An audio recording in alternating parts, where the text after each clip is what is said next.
नमस्कार दोस्तों, श्री राधे। आप देख रहे हैं अपना पसंदीदा चैनल ज्योतिष पंचांग। मैं अंशुल त्रिपाठी, आपका ज्योतिषविद एवं वास्तु शास्त्री। मित्रों, हरतालिका तीज व्रतों में कठिन व्रतों में एक माना जाता है। इस व्रत में बिना अन्न जल ग्रहण किए हमारी माताएं बहनें अपने पति की लंबी आयु के लिए यह व्रत रखती हैं। भगवान भोलेनाथ की विधि विधान पूर्वक पूजा होती है, जिससे पति की लंबी आयु प्राप्त होती है। इस व्रत के उद्यापन की बात नहीं की जाती है। कहा जाता है कि इस व्रत को अंतिम समय तक रखना चाहिए, लेकिन स्वास्थ्य और उम्र कभी कभी समस्या पैदा करनी शुरू करती है, तो लोग इस व्रत का उद्यापन करना चाहते हैं। शास्त्र कहता है कि 13 वर्ष से पहले तो इसका उद्यापन किया ही नहीं जा सकता है और 13 वर्ष बाद ही इसका उद्यापन करना चाहिए। आज हम उद्यापन में क्या क्या चीजें महत्वपूर्ण हैं, इसके बारे में बातचीत करेंगे। उद्यापन का मतलब ही होता है कि भगवान को हम वो सारी चीजें समर्पित करके विधि विधान पूर्वक भगवान से निवेदन करें कि हमने अपना संकल्प पूरा किया और हमारी मनोकामना आप पूर्ण करिए। इस उद्यापन में आपको ब्राह्मण को जरूर बुलवाना पड़ेगा, पंडित जी को बुलवाना पड़ेगा। बिना उनके इसका पूर्ण उद्यापन नहीं हो पाएगा। अब बात करते हैं सामग्री के संबंध में।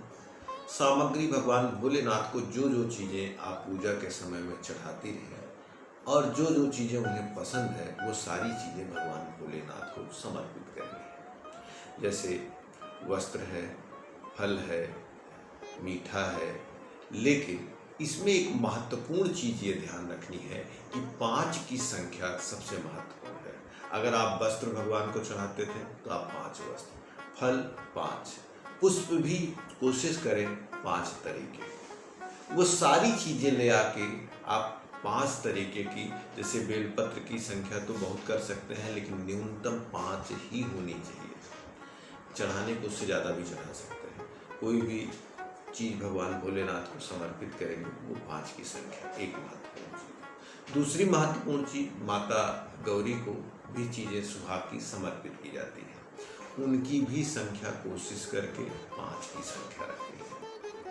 आपने जो भी मन में संकल्प के समय धारणा रखी थी कि भगवान हमारे इस व्रत को पूर्ण करेंगे, हमारी मनोकामना पूर्ण करेंगे, ये चीज़ें हम चढ़ाएंगे, तो उनकी संख्या भी कोशिश करके आपको 5 ही चढ़ानी है।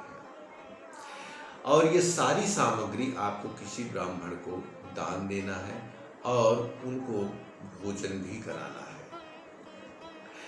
सबसे महत्वपूर्ण चीज 13 वर्ष बाद ही उद्यापन करना है। दूसरा सबसे महत्वपूर्ण विषय 5 की संख्या। हरतालिका तीज भादव के शुक्ल पक्ष की तृतीय तिथि को मनाया जाता है। इसमें हस्त नक्षत्र का विशेष महत्व होता है। इस नक्षत्र में ही भगवान की पूजा अर्चना की जाती है। साथ में पूजा का विशेष टाइम क्या है, क्योंकि नक्षत्र तो बड़ा होता है, प्रदोष काल में ही पूजा करनी चाहिए। प्रदोष काल में भगवान भोलेनाथ की विशेष कृपा प्राप्त होती है। तो मित्रों, कोई भी चीज चढ़ाए, जैसे बर्तन अगर आपका चढ़ाने का मन है, लोग कुछ बर्तन, वस्त्र, फल, वो सब चीजें 5 की संख्या में होनी चाहिए। सुहाग की सामग्री आप चढ़ाते हैं, चूड़ी, वो भी कोशिश करें 5 की सेट में चढ़ाएं। बिंदी 5 की संख्या में हो। जो भी चीजें चढ़ाएं वो 5 की ही संख्या में श्रेष्ठ माना जाता है। और साथ में भगवान भोलेनाथ और माता पार्वती की कृपा प्राप्त करने के लिए ब्राह्मण भोजन जरूर कराएं। तो मित्रों, ये एक संक्षिप्त संकल्प की उद्यापन की व्यवस्था थी।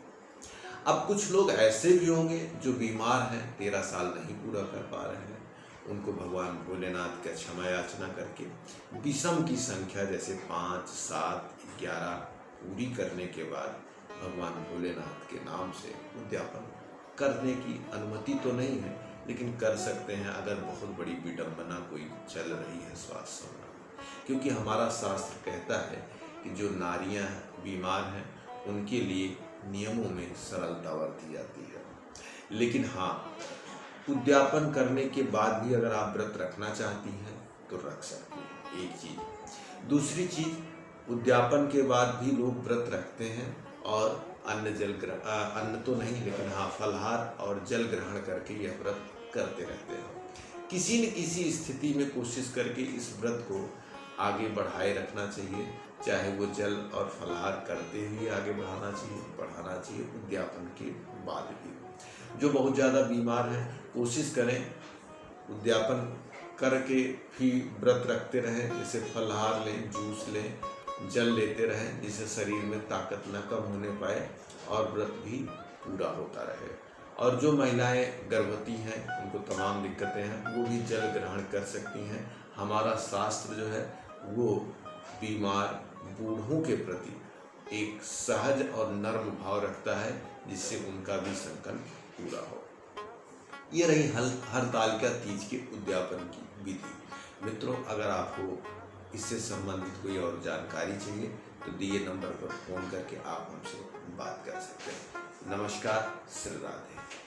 उम्मीद करती हूँ आपको वीडियो पसंद आया होगा, तो इसे लाइक करना ना भूलें। ज्योतिष और पंचांग से जुड़ी जानकारी हम आपके लिए लाते रहेंगे, तो आपके अपने YouTube चैनल ज्योतिष पंचांग को सब्सक्राइब करें और बेल आइकन जरूर प्रेस करें, ताकि आपको लेटेस्ट वीडियो की नोटिफिकेशन लगातार मिलती रहे।